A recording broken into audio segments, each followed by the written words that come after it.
Fala pessoal, hoje é o dia do nosso programa Na Laje com Lincoln Reis. Nós não estamos no Pico não, que é lá na nossa querida Vila Progresso, ao fundo, mas nós estamos na Laje, aqui no Morro da Nova Sintra. E hoje o programa vai falar de nutrição. E quem vai falar sobre nutrição é o meu amigo Fabrício Gomes dos Santos. Ele é nutricionista da Rede SUS do município de Santos.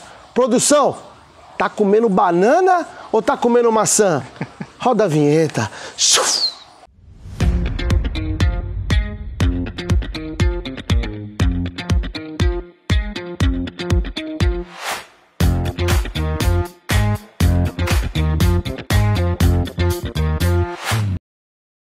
Fabrício, obrigado por aceitar o nosso convite e tá aqui compartilhando um pouco da sua experiência e do seu aprendizado, do seu saber sobre a nutrição. Lincoln, eu que agradeço pelo convite. É um prazer estar aqui com vocês, fazendo parte desse projeto, desse programa. Sem dúvida alguma vai ser muito legal a gente poder responder dúvidas aí recorrentes da sociedade, das pessoas. E, sem dúvida alguma, para mim é extremamente gratificante poder trazer esses conhecimentos como nutricionista, representando não só o SUS, mas também a Prefeitura de Santos e a minha categoria. Que legal, bacana. Então já vamos logo às perguntas, né? O açúcar, Fabrício, açúcar é veneno em que quantidade? Então, vamos lá, né? Eu não sei. Será que é? Eu não sei. Eu acho que o açúcar prejudica em tudo, mas você que é experiente, você estudou para isso e vai compartilhar com a gente. Vamos lá, então.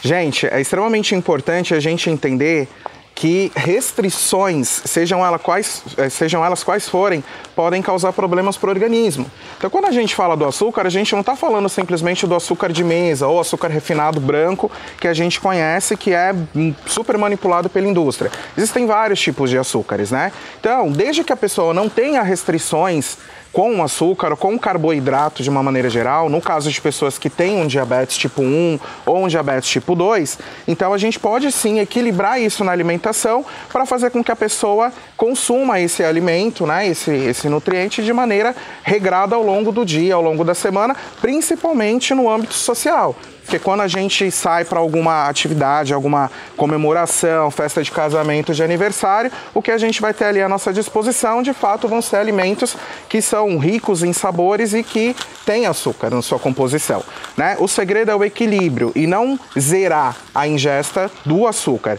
Então, o açúcar é veneno. Eu particularmente não gosto desse termo atribuído aos alimentos, porque senão a gente acaba segregando e separando, né? Em dois grupos, os alimentos que podem e os alimentos que não podem. E na verdade, se a gente conseguir equilibrar, e desde que existam também profissionais cuidando da saúde dessa pessoa para poder orientá-la da melhor maneira, a gente consegue sim manter uma alimentação saudável, equilibrada e comendo de tudo um pouco. Caramba, que aula, hein? A aula foi vapt-vupt. Tem gente, Fabrício, que toma suco natural no lugar de refrigerante, mas o suco natural também tem açúcar? O que tu acha? Eu acho que tem. Sim, mas aí é importante a gente entender o seguinte, o refrigerante, seja ele qual for, seja ele zero, seja ele normal, é manipulado pela indústria, então é um alimento ultraprocessado. A gente pode dizer que é um alimento de caloria vazia, ou seja, que não tem nutrientes para poderem contribuir com a nossa saúde e com o nosso bem-estar. Já os sucos naturais, eles, assim como são naturais, eles têm a frutose, que é o açúcar natural das frutas. Então, se a gente parar para pensar no benefício que um suco natural, que tem o seu açúcar natural, vai propiciar ao nosso organismo, sem dúvida alguma a gente vai optar por ele ao invés de comprar um refrigerante, que obviamente é muito mais prático porque ele está ali na prateleira já disponível para compra. Então, quando a gente para pensar suco ou refrigerante, suco sem dúvida. Claro que, fazendo uma matemática básica aqui, e voltando a falar também a respeito das pessoas que tenham alguma restrição calórica ou porque estão acima do peso, tem algum problema com diabetes ou outros problemas de saúde. Uma laranja, por exemplo, tem aproximadamente 70 calorias na sua composição.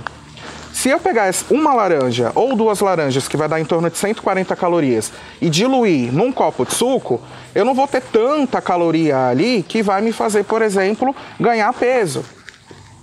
Agora, se eu pegar 4, 5 laranjas, que vai aumentar bastante o valor calórico, para eu fazer o suco somente da fruta, sem diluir esse suco, essa fruta em água, pode ser que o valor calórico, a quantidade de açúcar, seja prejudicial para o organismo.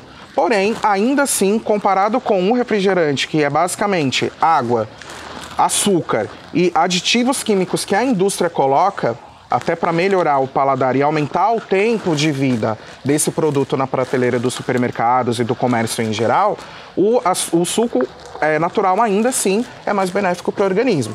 Claro que a gente tem frutas que tem uma quantidade maior de açúcar, e aí se a pessoa tem um problema de descompensação do açúcar no sangue ou da glicemia, que a gente chama, né? É importante estar cuidando disso também, estar optando por frutas que sejam naturais, obviamente, né? Mas que tenham uma quantidade menor de açúcar, porque é extremamente importante que elas façam parte do nosso dia a dia, da nossa alimentação. Muito bom. Fabrício, e o suco de caixinha? Que tem aquela mamãe que faz aquela lancheirinha e coloca aquele suco de caixinha. O que você aconselha às famílias e a mamãe e o papai que joga aquele fandangos e depois joga o suco com a maçãzinha, né? Vira e mexe, a gente conhece da nossa família brasileira que esse rito, né, de estar mandando aquele suquinho de caixinha. O suco de caixinha, você vê com bons olhos? Como é que é? Explica pra gente. Tá. O suco de caixinha, e aí eu vou pegar gancho na questão da importância da leitura do rótulo dos alimentos. Sempre que houver no rótulo dos alimentos, inclusive no suco de caixinha, inúmeros nomes ali, várias nomenclaturas que a gente não conhece, que fica até difícil para pronunciar, esse alimento ele está sendo muito processado pela indústria. Porque quanto mais nomes estranhos, mais a indústria está colocando aditivos nesse alimento para fazer com que ele seja comercializado, para fazer com que ele seja atrativo para as pessoas e, óbvio, que não haja uma perca. Então, ao invés de você produzir e colocar na prateleira do supermercado, da padaria, e ele vai durar 1 semana, 2 semanas, você vai fazer com que ele dure 6 meses, 1 ano, 2 anos. Então, quanto maior o tempo de vida útil desse produto, mais a gente precisa desconfiar sobre a sua qualidade e benefício à saúde. Então, particularmente, eu não sou favorável ao suco de caixinha, embora seja muito prático, assim como inúmeros alimentos que hoje nós vemos aí à disposição para aquisição, tá? Aí você falou, né? Coloca ali também o fandangos, ou salgadinho de uma maneira geral, né? Que também é um alimento ultraprocessado, rico em sódio e que não vai fazer bem em momento algum durante a nossa vida, seja na fase infantil, seja na fase adulta, e se for na fase infantil, pior ainda, porque a gente já está acostumando esse organismo com alimentos que são ultraprocessados, que são ricos em sódio, e sem dúvida alguma, esse processamento que esses alimentos sofrem pela indústria vai aumentar o risco para o desenvolvimento de doenças na fase adulta. Bacana, bacana. O açúcar, Fabrício, não é só o da cana. O que é açúcar? O açúcar, ele é um carboidrato, assim como o pão, macarrão. Porém, quando a gente fala de açúcar, rapidamente a nossa mente se remete àquele açúcar de mesa, o açúcar branco que a gente conhece. Então, ele não é derivado somente da cana, ele é derivado também da beterraba. Porém, quanto maior o processamento, mais refinado ele vai ser. Então, existem vários tipos de açúcares, né? Porém, o recomendado para ser consumido é o açúcar mascavo e o açúcar demerara, que são os açúcares que são menos processados ou que não passam por um processamento da indústria de alimentos e, consequentemente, vão manter na sua composição nutrientes que são importantes e benéficos para o organismo, como cálcio, por exemplo, que é importante para os ossos.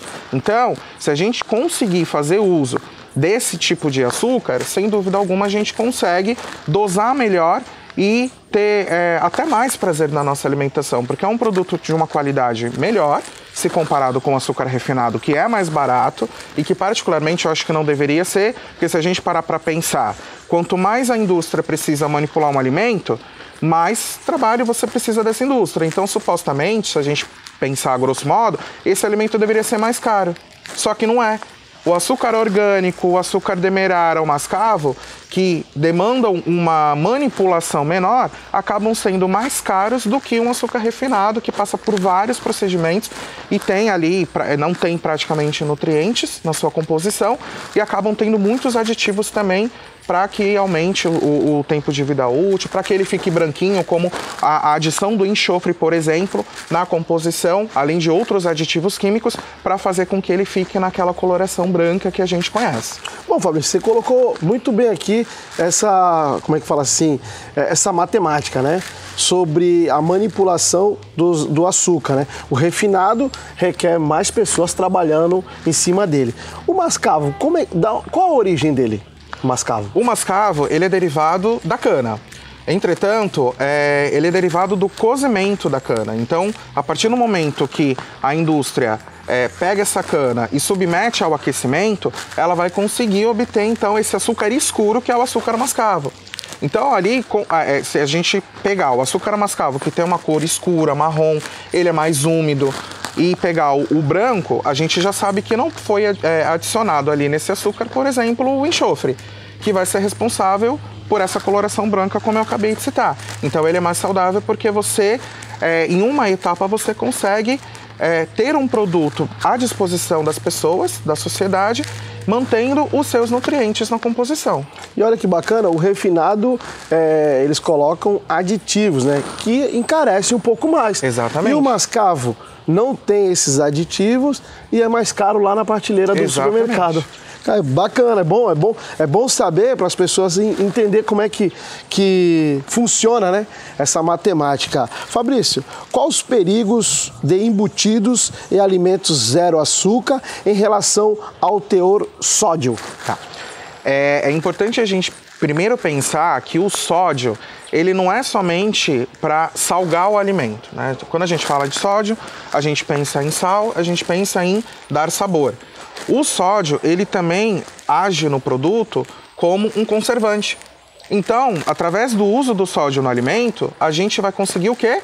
Aumentar o tempo de vida desse produto, que vai ficar ali à disposição nas prateleiras para ser adquirido. Então, quando a gente pensa em embutidos, a gente está falando de alimentos ultraprocessados que a indústria produz, né?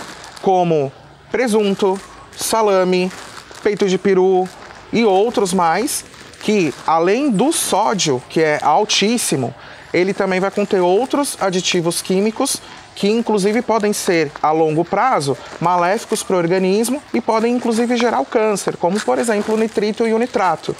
Então as pessoas pensam que o peito de peru é mais saudável, até porque ele tem uma coloração mais branca. Porém, infelizmente, as pessoas não. Eu também pensava. Então. As pessoas eu também pensava. Pois Tô aqui tomando um susto, hein? Vou falar com a dona Kelly, minha esposa. Ela, Kelly, vamos ter que conversar sobre os alimentos na dispensa, né? Fazer umas trocas aí que o Fabrício já deu uma mini aula aqui pra gente, hein? E na verdade essa questão de troca, né? De avaliar o que a gente tem na dispensa ou não, hoje em dia, Lincoln, com a nossa correria do dia a dia, a gente sempre se deslocando para um lado, para o outro, as pessoas que demoram para se deslocar da sua casa para o trabalho e chegam tarde em casa, o que vai ser mais fácil? Comprar um produto que você vai pegar, vai aquecer e ele já está pronto para você consumir. Porém, esses produtos são justamente os ultraprocessados ou processados que vão carregar ali consigo, embora eles sejam saborosos, e isso é uma estratégia de marketing também da indústria, para que ele seja consumido, seja adquirido pelas pessoas, mas ele vai ser mais fácil de você fazer, de você consumir e você ter tempo de fazer outras coisas ao longo do teu dia, aproveitando as tuas horas que tem ali antes do teu descanso ou antes de você ir trabalhar. Porém, quanto mais natural ou in natura, né, que a gente chama, for o alimento, ou os vegetais, as hortaliças de uma forma geral, melhor é para a saúde, porque esses alimentos, embora a gente precise manipular em casa, mais nutrientes eles vão ter e maior o benefício para o organismo. Show de bola, hein? Por que é importante comer vegetais? Vira e mexe, tem aquele, logo quando a gente é mais jovem, né? A mamãe fazia, não, vamos comer um pouco de verde, né? Coloca a cor nesse prato aí. O que você pode contribuir e explicar pra gente sobre o consumo dos vegetais? Os vegetais, eles são as maiores fontes de vitaminas e minerais que nós temos à disposição. Então, quando a gente pensa, por exemplo, em micronutrientes, cálcio, potássio, magnésio, ou as vitaminas, vitamina A, vitamina C, vitamina de complexo B, vitamina D, a gente vai pensar principalmente nesses alimentos vegetais. Então, tem os vegetais amarelos, os verdes escuros, e existem os próprios corantes naturais nesses alimentos que vão dar essas cores específicas, né? E aí eu gostaria de citar, por exemplo, a título de esclarecimento, o tomate, né? Que ele é vermelho. Por que ele é vermelho? Porque ele tem na sua composição o licopeno, que para nós que somos homens é extremamente importante para prevenir o câncer de próstata. E principalmente se a gente aquecer esse tomate, a gente aumenta a quantidade desse licopeno disponível para absorção do nosso organismo. Então a gente aumenta a nossa proteção contra o câncer de próstata. Então, é importante a gente manter na nossa alimentação o equilíbrio, incluindo, além das frutas que nós já citamos, seja na forma in natura, que é mais recomendado, principalmente porque a gente consegue também aproveitar melhor as fibras, os vegetais precisam fazer parte desse contexto. Então, aproveitando para voltar um pouquinho na questão das frutas, o suco ele é bastante bacana. Só que se existe um alimento, como muitas pessoas falam, a questão do suco detox, o suco verde, eu não sou contra. Na verdade, eu sou totalmente favorável. Mas pensando no aspecto, não que ele vai ajudar o fígado a tirar essas toxinas, eliminar essas toxinas como a gente pensa. Porque não existe milagre. A gente precisa de um contexto de saúde, de qualidade de vida, de comportamento para atingir os objetivos que a gente quer na nossa vida. E o suco ele é bacana quando, por exemplo, você não come um pepino ou você não come uma couve, porém no suco você toma. E você consegue então obter esses nutrientes através de uma outra forma de apresentação desse produto. Mas se for uma laranja, por exemplo, ou uma tangerina, aquela casca branca da laranja é pura fibra, que vai contribuir com, por exemplo, o controle da nossa glicemia. Então, para pacientes diabéticos, é extremamente comer uma laranja junto da casca, que se chama pectina, aquela parte branca. Uhum. E também ajuda na saciedade. Então, para um emagrecimento saudável, se a gente consumir essas cascas, as cascas dos alimentos, que são fontes de fibra, além dos outros micronutrientes que eu citei aqui, vitaminas e minerais, a gente consegue ter um resultado muito melhor. Claro que a médio e longo prazo e não da noite para o dia, né? Que infelizmente muitas pessoas acham que fazer procedimentos estéticos ou eliminar produtos da alimentação para emagrecer 2, 3 quilos para o mês que vem para um casamento, para um evento, é saudável, mas não é.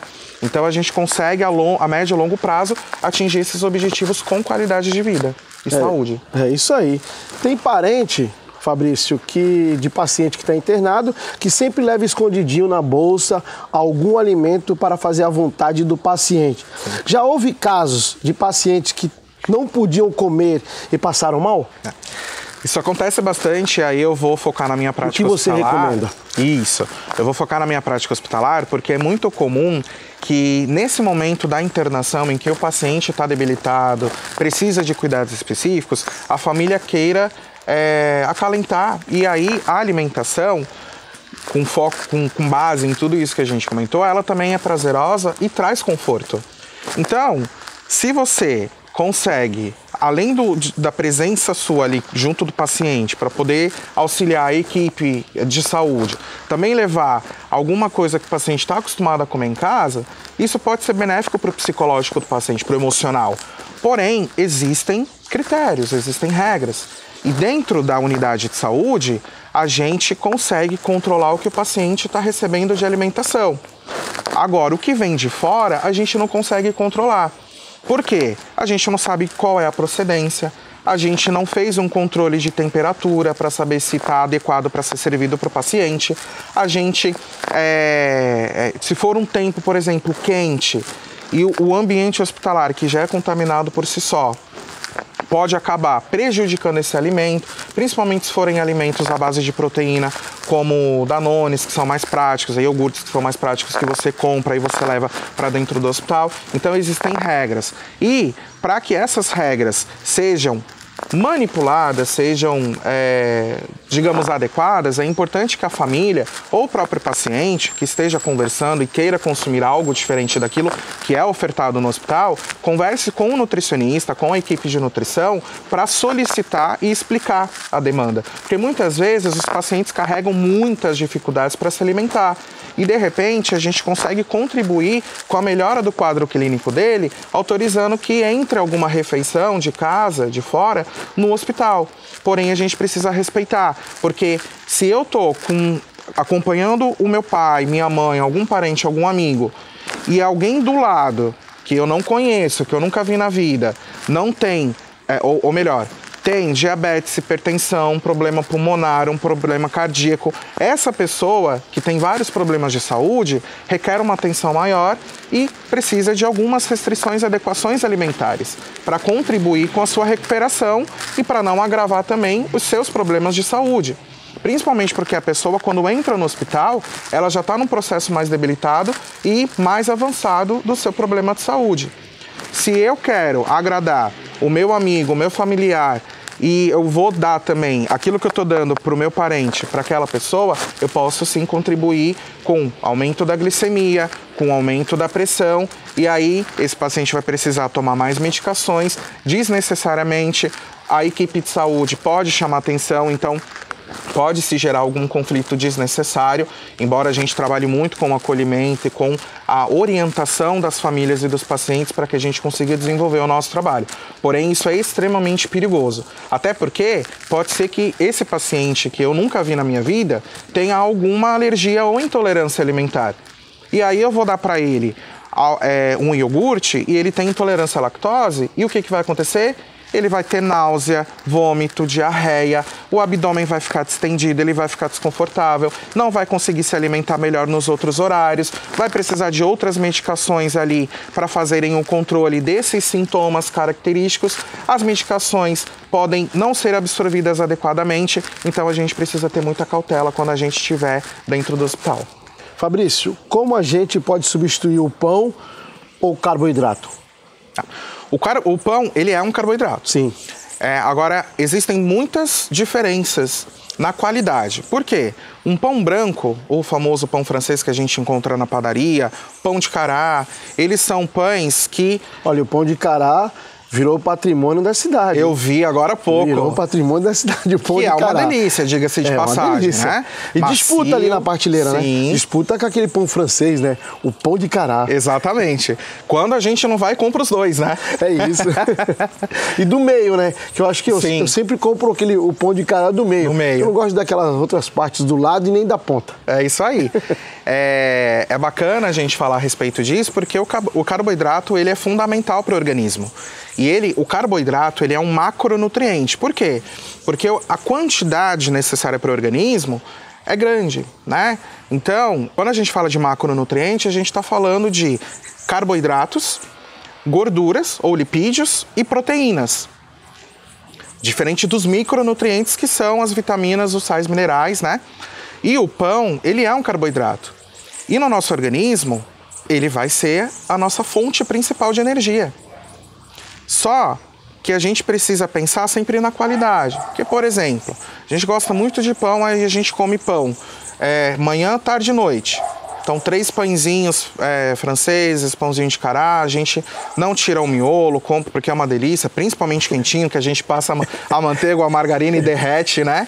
Fica gostoso realmente. Porém, se a gente conseguir trocar por um pão integral, ou pelo menos reduzir a quantidade do consumo desse pão branco, a gente já vai ter melhoras na nossa qualidade de vida. Eu acredito muito, como eu falei no início, no equilíbrio. Então, não acho correto a gente eliminar 100% um alimento que supostamente é o vilão, eu não gosto desse termo também, para contribuir com um problema, um agravo de saúde. Eu como 2 pães, então eu vou passar a comer 1.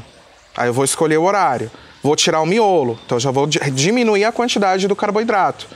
Porém, eu não vou estar deixando de oferecer para o meu organismo a energia que ele precisa, né? Com prazer e saciando também a minha fome fisiológica. Naquele momento em que realmente é necessário se alimentar para ter os nutrientes ali que o organismo pede para a gente continuar desenvolvendo as nossas atividades diárias. Então, tudo é o equilíbrio. Se a gente tem condições de mudar a qualidade do produto, do alimento, é muito benéfico. Então, um pãozinho integral é muito melhor, porque ele é fonte de fibras. E ele vai ter outros nutrientes ali também que o pãozinho feito com a farinha branca não vai ter. E ele vai contribuir também, como eu disse, a respeito das fibras das frutas, com o funcionamento do intestino. Então é bom para uma pessoa que tenha problema de constipação, que não consegue evacuar adequadamente. Claro que precisa ser também associado a um consumo adequado de água, porque o excesso de fibra pode causar também constipação. Então, se a gente não toma água ao longo do dia, além da gente também ficar ressecado, outros problemas de saúde, como pedra nos rins, podem surgir. Então, se a gente equilibrar, dosar, a gente não vai substituir o carboidrato por exemplo, gordura ou proteína. Existem dietas específicas em alguns contextos, porém, até mesmo para controle de algumas doenças, mas precisa haver um profissional habilitado, um nutricionista habilitado, para fazer essas adequações junto da pessoa. Porque pode haver aquela pessoa que vai chegar, por exemplo, no consultório, Lincoln, e vai dizer que não vai tirar o pãozinho por nada na vida. Que é um prazer que ela tem de levantar de manhã e tomar como café da manhã o tradicional do brasileiro. Cafezinho com leite e o pãozinho branco, pãozinho francês, pãozinho de cará. Eu vou tirar e vou colocar uma coisa que a pessoa não gosta? Ela não vai comer. Então a gente precisa também ponderar a situação e não tornar os alimentos vilões. E isso aqui é mal, isso aqui é mal, isso aqui faz mal, não vou comer, não vou comer. E daqui a pouco a gente se vê num processo de corte, de prazer e inclusive reduzindo a quantidade de alguns nutrientes que são importantes para o organismo e se afastando inclusive do meio social. Ou levando, por exemplo, uma marmitinha com arroz integral para um barzinho, como eu já vi acontecer. Isso não é bacana, porque se houver um equilíbrio, a gente consegue sim fazer consumo de todos os alimentos. Fabrício, a gente ia ter mais programas aí para a gente falar sobre essa cadeia alimentar, né? Bem como também a nutrição. Eu agradeço mais uma vez e gostaria de deixar aqui as considerações finais, porque a gente chegou ao fim de mais um programa na Laje. As considerações finais, meu amigo. Bom, primeiro eu quero agradecer pela oportunidade de estar aqui. Quero agradecer aos meus colegas do Hospital de Pequeno Porte Central aqui de Santos, o famoso HPP, né? E principalmente a chefe de seção da unidade, a enfermeira Renata Tavares, que me propôs o convite. Eu aceitei de pronto, porque é extremamente importante esse espaço educativo para que a gente traga informações de qualidade para as pessoas de maneira simplificada, contribuindo aí com uma qualidade de vida melhor. E estou muito contente mesmo. E assim, num contexto geral, eu já falei, eu fui falando várias vezes, justamente para a gente tentar impregnar um pouquinho na cabeça das pessoas.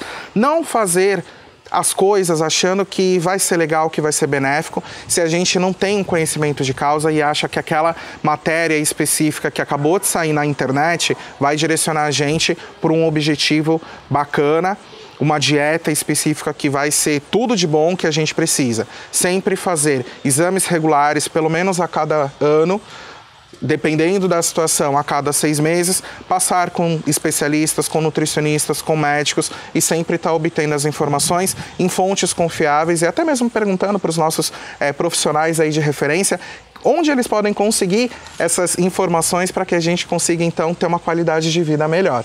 Te agradeço demais pela oportunidade, estou muito feliz de estar aqui com vocês. Eu que agradeço. Esse aí foi mais um programa na Laje, falando de nutrição. O nutricionista Fabrício está aqui com a gente. Muito obrigado a todos que está nos acompanhando, deixar aquele abraço, aquele beijão para o seu Hélio, que está lá no bairro de Jabaquara. Alô, seu Hélio, dona Fátima, o Denis, meu primo Denis, sempre assiste, Santiago, a Malu, o Giba, um abraço a todos vocês e o rei da baguete, o meu amigo Viola. Até a próxima, pessoal. Esse foi mais um Na Laje com Lincoln Reis.